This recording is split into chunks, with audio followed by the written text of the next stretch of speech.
They say love always finds a way, but no one tells you how quietly it happens. Sometimes it doesn't begin with a kiss or a confession. It begins with a moment so small you almost miss it.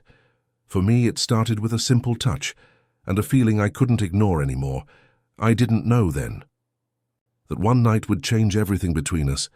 I never thought a simple backache would be the thing to change everything between us. It had been building for weeks.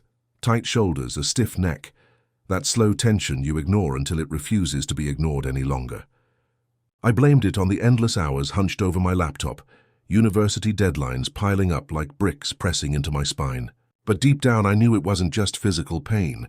There was something heavier underneath, something I couldn't quite name. We'd been living together for almost a year, me and him.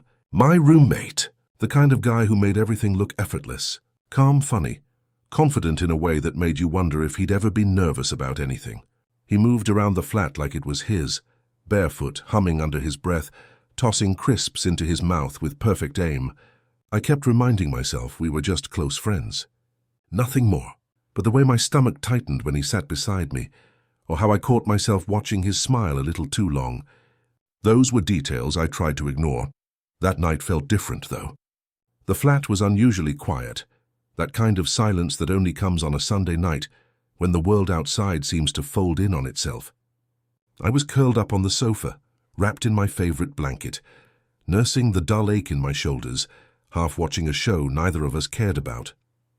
He was in the kitchen again, barefoot, rummaging for biscuits he'd probably already eaten. It wasn't a remarkable moment, but somehow it felt charged with something unspoken. "You all right?" he called out, peeking from behind the fridge door. "You've been rubbing that same spot for an hour." "Just stiff," I said. "Want me to take care of it for you?" He asked lightly. "What, my shoulder?"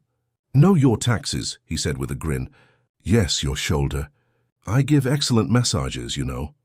Before I could reply, he walked over and sat behind me on the couch. His hands were warm as they pressed against my shoulder blades. I froze, not from pain, but from the sudden awareness of his touch. He started humming softly, like it was the most natural thing in the world. His thumbs moved in slow, steady circles, easing the knots in my back. I tried not to let my breath catch. "You're tense," he murmured almost to himself. "Feels like you've been carrying stress for weeks."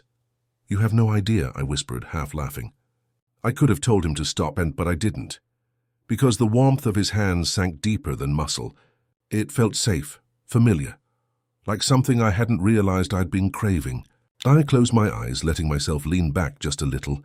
Outside, the city hummed and a passing bus, a faint car horn. But inside our tiny flat, with the soft flicker of the TV and his fingers tracing calm into my shoulders, everything seemed to slow down. I wasn't sure when it started, that flutter when he smiled, the quiet ache when his shirt lifted as he stretched. It had built up over months, subtle as dust gathering in corners, always there, quietly growing. He pressed his thumb a little deeper, and I let out an involuntary sigh. "That good?" he asked softly just behind my ear. I nodded, afraid my voice might give too much away. Yeah, something was definitely changing. Not just in my shoulder, but in me. People say you don't really know someone until you live with them. I'd argue, you don't really feel someone until you've seen them half asleep on a Sunday morning, yawning into a mug of tea, smiling at you with sleep still in their eyes. We'd met back in second year at uni. Random roommate assignments. At first I wasn't sure about him. He was loud, always joking, surrounded by people, the kind of person who lit up a room without trying. And me. I was the quiet one, the book in the corner, the observer. But somehow it worked. Between shared takeaways, late-night Netflix binges, and arguments about whose turn it was to wash the dishes, something easy grew between us, something we never had to name. He'd knock on my door whenever he knew I was overthinking. I'd throw crisps at his head whenever he got too confident playing FIFA. There was a rhythm to us, a natural give and take. Like the night we stayed up till 3, half drunk, building IKEA furniture with missing screws, laughing until we cried. Or the time I caught him singing off-key in the shower and recorded it, only to find it oddly endearing later. That was the thing about him. He made ordinary moments feel like something worth remembering. "Mate, stop drinking my oat milk," I said one morning, catching him mid-swig. He wiped his mouth, grinning. "I'm doing it for your own good." builds character. Besides, you don't even like oat milk. You just think it makes you look sophisticated. You absolute troll. You love me, he teased. He always said it like a joke. And I always laughed, just a little too quickly. Last week he suggested a weekend away. Just the two of us. No uni stress, no alarms. Just fresh air and an old cabin his cousin said we could use. It's quiet, he said, nudging me. You need quiet. Your eye's been twitching for days. Maybe because you keep eating my cereal, I muttered. All the more reason to escape before I finish your entire pantry. He grinned. I agreed. Maybe too quickly. And now here we were, halfway up a winding hill trail, both a little out of breath and pretending we weren't. The air was clean and sharp, filling my lungs properly. Wildflowers lined the path, scattered and bright, like they were in on some private secret we hadn't yet admitted to ourselves.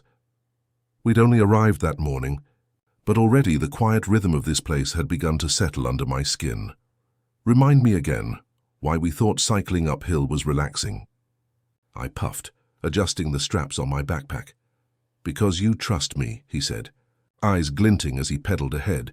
You're an agent of chaos, I shot back. And you love that about me, he teased. I rolled my eyes, smiling when he couldn't see. He always said things like that. Light, casual, impossible to tell if he meant more. Sometimes I wondered if he even realized how often he did it. That evening, after dropping our bikes by the cabin, we collapsed onto the worn old sofa, legs aching, snacks in hand. The place was small but charming. Wooden beams, a crackling fire, and one small bedroom with a single double bed. Not that it was a problem. Not that I hadn't already noticed. I can take the floor, I offered, trying to sound casual. He gave me a look. It's a bed, not a battlefield. We're adults. Don't be weird. I nodded, my heart skipping slightly. It wasn't the first time we'd shared a bed, but it was the first time since I'd started dreaming about tracing the curve of his neck with my fingertips. Since the night I'd woken up with his laughter echoing through my chest. Later, brushing our teeth side by side in the narrow bathroom, he nudged my shoulder. You always take the toothpaste cap off like a gremlin. It's so aggressive. Your face is aggressive. Wow, strong comeback. Feel the burn? We grinned at each other, toothpaste foam at the corners of our mouths. And for a second, just a second, as his gaze lingered, not in the way that said, you're my best mate, but in the way that said, I really see you. I looked away first, my reflection suddenly feeling like it was watching too closely. In bed, we lay with a polite distance between us, divided by a line of pillows he called the border. It was an old joke, a way to make the situation less loaded. You're not allowed to cross the pillow border, he warned, pulling the duvet up to his chin like a kid. I raised an eyebrow. You snore. That's a bigger threat. I do not snore. Yes, you do, he smirked. Well, if I do, you'll just have to fix it with another massage in the morning. Fair's fair, I went quiet. He probably didn't mean anything by it, but the word massage sent a small spark crawling down my spine. The same one I'd felt back in the flat when his hands had been on my shoulders. I turned my back to him, trying to hide the heat rising in my cheeks. Night, I murmured into my pillow. There was a pause, then softer than I expected. Night, mate. I lay there staring at the wall, every inch of me alive with awareness. The space between us felt like a string pulled tight. One breath, one small shift, and it might snap. The power went out just before midnight. One moment we were arguing over whose playlist was better, mine obviously, and the next, the cabin dropped into total darkness with a soft thud. The silence that followed felt heavy, like the world was holding its breath. Did you touch something? I asked, eyes adjusting, heart fluttering the way it always did when things got unpredictable or when he was near. So most of the time, he joked, holding up both hands. I was literally just lying here eating crisps. How is that sabotage? You breathe like a saboteur. Well, you panic like one, he shot back, flicking on his phone torch. The sudden beam lit the room in a harsh glow. Fuse must have gone. Probably bad wiring, he said. Brilliant, I muttered, rubbing my arms as the heater went silent. The room cooled fast. The fire was dying and the old cabin creaked like it was whispering to itself. I'll check the fuse box, he said, standing to grab his coat. His shirt lifted just slightly, a glimpse of skin above his waistband, and I looked away quickly, biting my lip as an unhelpful thought surfaced. Get a grip, I told myself. He disappeared outside. his phone light bobbing through the mist. I wrapped the throw tighter around myself, trying not to spiral into ridiculous what-ifs. What if he gets electrocuted and I have to drag him down the hill? What if we freeze to death and the last thing I hear is him mocking my oat milk choices? When he came back, his hair was damp and his cheeks flushed from the cold. "No luck," he sighed. "The fuse box looks ancient. We're off-grid till morning." "And we thought this would be relaxing," I muttered. He grinned. "Could be worse. At least there's wine. Wine doesn't warm toes, then we'll just have to improvise, won't we?" He dropped onto the sofa beside me, closer this time, stealing half the blanket without asking. Our knees touched. We both pretended not to notice. After 2 glasses of wine and a few failed rounds of whispering torchlight charades, the cold had settled deep in our bones. "You're shivering," he said quietly. "I'm fine. You're not fine. Come here." Before I could argue, he tugged me sideways until I was pressed against his side. The blanket wrapped around us both like an oversized burrito. His body was warm. My heartbeat was suddenly in my throat. I could feel everything. The heat of his skin, the slow rhythm of his breathing, the faint scent of soap and smoke. He adjusted the blanket, his thumb brushing my arm and probably without realizing it. "But I noticed everything. See?" he murmured. "Warmer already." Yeah, that wasn't the problem. We sat like that for a while, listening to the soft crackle of the fire and the wind outside. His arm rested along the back of the sofa, fingers occasionally brushing the back of my neck. Maybe by accident, maybe not. Each touch lit small sparks under my skin, until my heartbeat was louder than the quiet itself. Then, leaning back, he let his head rest close to mine. "Do you ever wonder," he said, voice low, "what it would be like if things were different?" I turned slightly. "Different how?" He shrugged like it was nothing. "If we weren't just flatmates." The silence that followed wasn't awkward. It was electric, heavy with everything I'd never said out loud. He wasn't looking at me, but I could feel it, the truth hovering between us. "I do wonder," I said quietly before I could stop myself. That made him pause. He turned to look at me properly, and the air seemed to shift. No cold, no darkness, just the warmth in his eyes, lingering a little too long on my mouth. He reached up, brushing a stray strand of hair from my forehead. "You've got something there," he murmured, fingertips grazing my skin. My pulse skipped. "Do I?" He nodded, but didn't pull his hand away. It hovered there, close enough for me to feel the warmth radiating off him. The silence stretched, fragile and full of possibility. And then, just like that, he looked away. Back to the fire, back to safety. Like he'd almost stepped over a line, then changed his mind. I felt cold again. Later in the bedroom, the air was thick with unspoken things. We hadn't mentioned what happened on the sofa, but it hung there like a breath we couldn't release. "You sure you don't want the bed to yourself?" I asked, though I already knew the answer. He turned, face unreadable in the soft glow of his phone light. "I'm sure," he said. "Stop being weird." "I'm not," I whispered, but maybe, just maybe, I was. He stepped closer, close enough that I could feel his warmth again. "Look, if I snore, you have permission to smother me with a pillow," he joked. I laughed softly. "Noted." We climbed into bed. The pillow border we used to keep between us was gone, quietly forgotten. His leg brushed mine beneath the blanket. I didn't move. Neither did he. After a moment he spoke, voice low and rough. "You're always thinking so loud." "It's exhausting." "Sorry," I whispered. He turned onto his side, his face only inches from mine. "You don't have to explain," he murmured. "Not yet." Then, without another word, he reached out and placed his hand lightly on my chest. Just a soft touch, enough for his fingers to curl against the fabric of my shirt, like he was grounding himself. I couldn't breathe. Couldn't think. He said nothing more, just closed his eyes. But that touch, quiet, deliberate, impossibly tender, said everything. His hand stayed there long after sleep found him, while I lay awake beside him, heart aching with a mix of fear, longing, and something dangerously close to hope. Time blurred. Every now and then his fingers twitched, or his breath shifted against my shoulder. And each time my heart stuttered. Not from fear, but from how real it all felt. I'd spent so long hiding what I felt for him, burying it under sarcasm and late-night jokes that always stopped just short of becoming something more. I told myself it was safer that way, that keeping him as a friend was better than risking everything for something he might not want. But now, with his arm draped over me, his leg resting lightly against mine, his face close enough that I could feel his breath, none of it felt like nothing. It felt like everything. I shifted slightly, trying to breathe through the ache, trying not to give myself away. Maybe that small movement woke him, because his fingers flexed, then slowly pulled back. He stirred, rubbed his eyes, and let out a sleepy hum. "Still awake?" He mumbled, his voice rough with sleep. "Yeah," he blinked at me through the faint glow of the phone light. "You okay?" I hesitated. "No." He propped himself up on one elbow, the blanket slipping low enough to reveal the soft curve of his shoulder. "What's wrong?" he asked, quieter now. I swallowed hard. I can't pretend anymore," he went still. Even his breathing paused. "I've tried," I said, voice shaking. "I've tried to act like I don't think about you all the time. Like I don't notice when you brush my hand or lean too close, or sleep inches from me, and make it impossible to think straight. But I can't keep pretending this is just a flatmate thing. It hasn't been for a long time." Silence.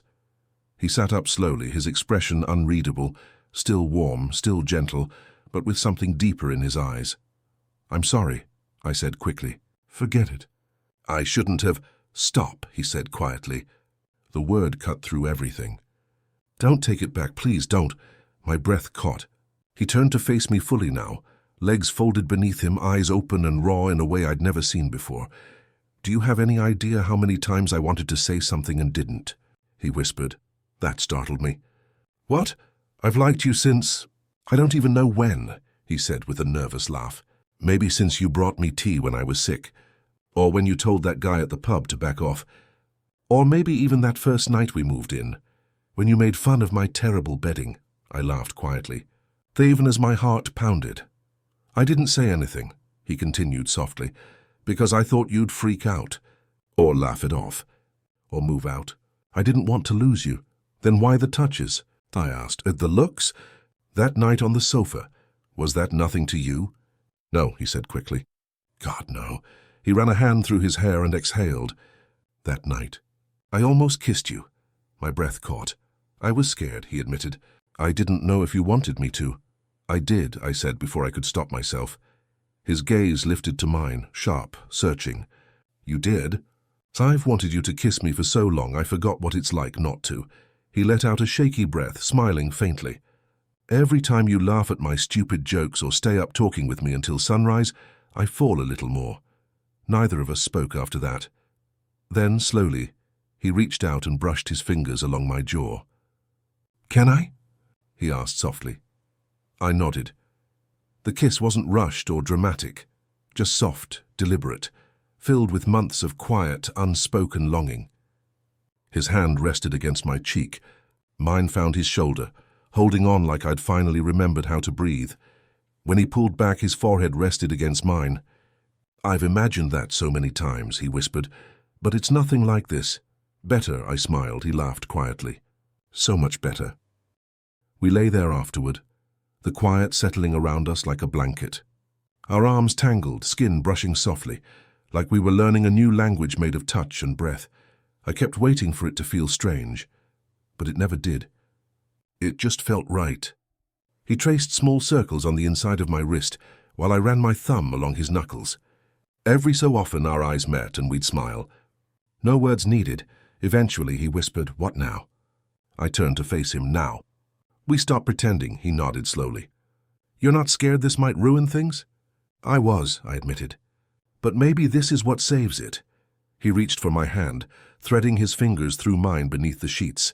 "Okay," he whispered. "Then let's stop being scared." And just like that, we didn't fall asleep as flatmates anymore. We fell asleep holding each other, hearts wide open.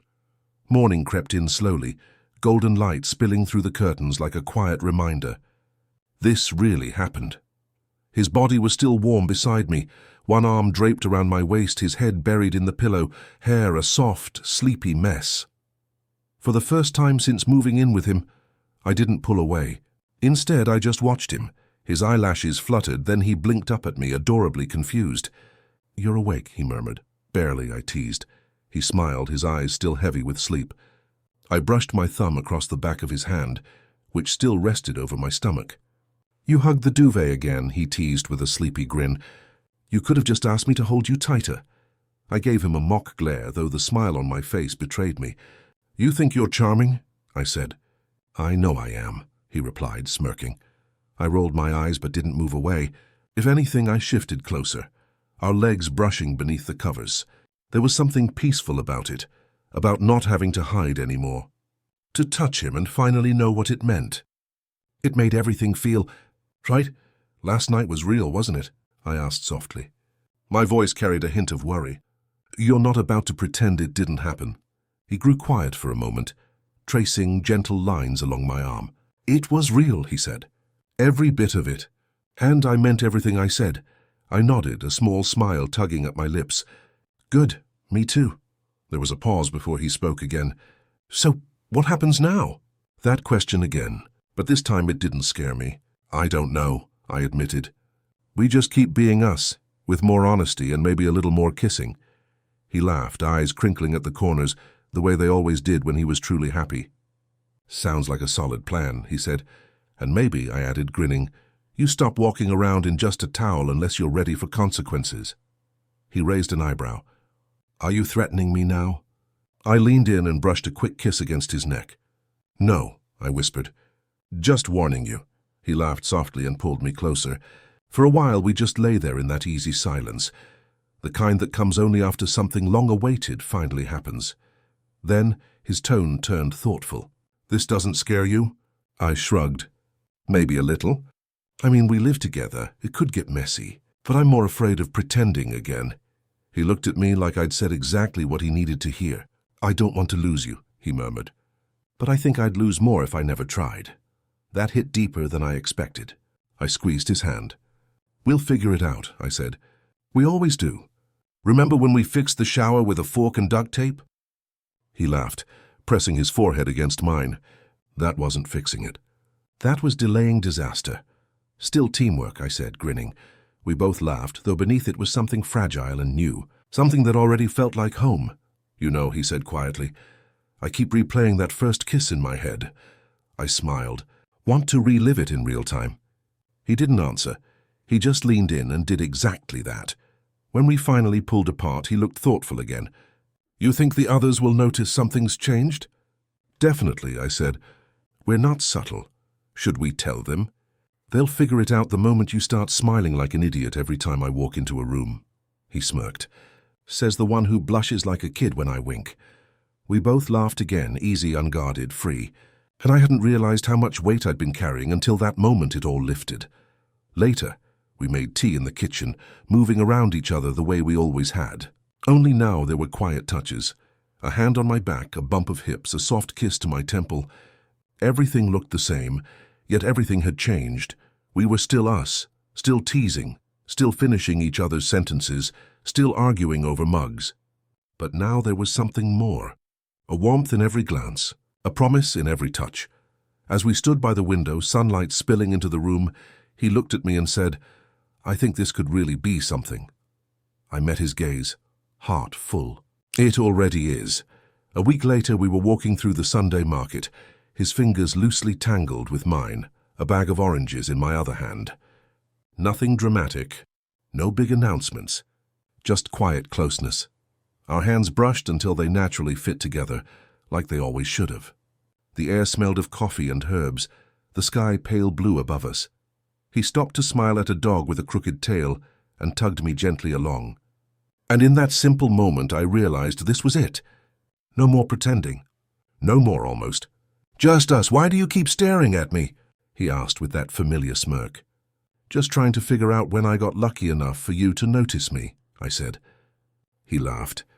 You've been on my radar since the first time you yelled at the TV over burnt toast. I wasn't yelling, I said, grinning. I was expressing passionate disappointment. Whatever helps you sleep at night, he teased, leaning in to kiss my cheek. It wasn't hidden or rushed, just honest. We wandered on, arguing about coriander, sharing a jam donut that left sugar on both our noses. Everything felt easy, familiar, but deeper than before.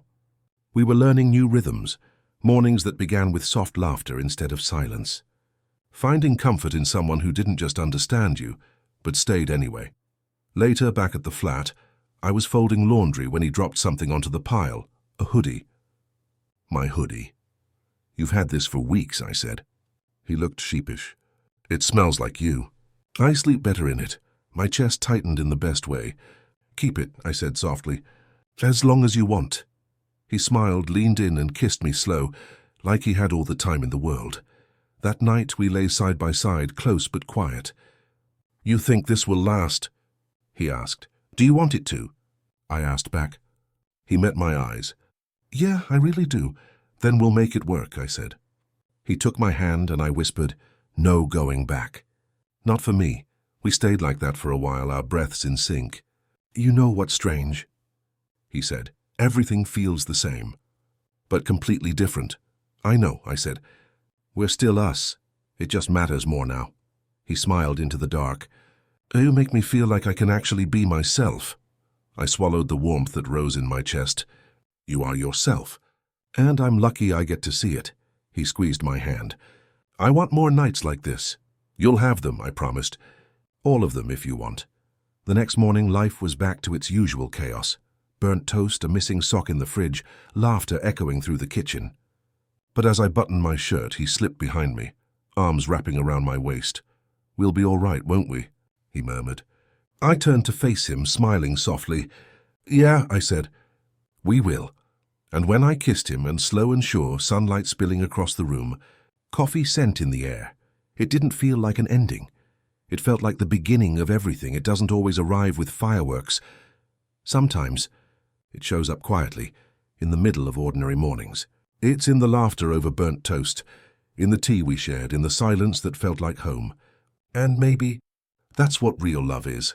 Not perfect, not planned. Just two people who finally stopped pretending and started living. Because sometimes it's not about finding love, it's about realizing it's been there all along. If this story touched your heart, don't forget to like, subscribe, and share it with someone who still believes in quiet love. I'll see you in the next story.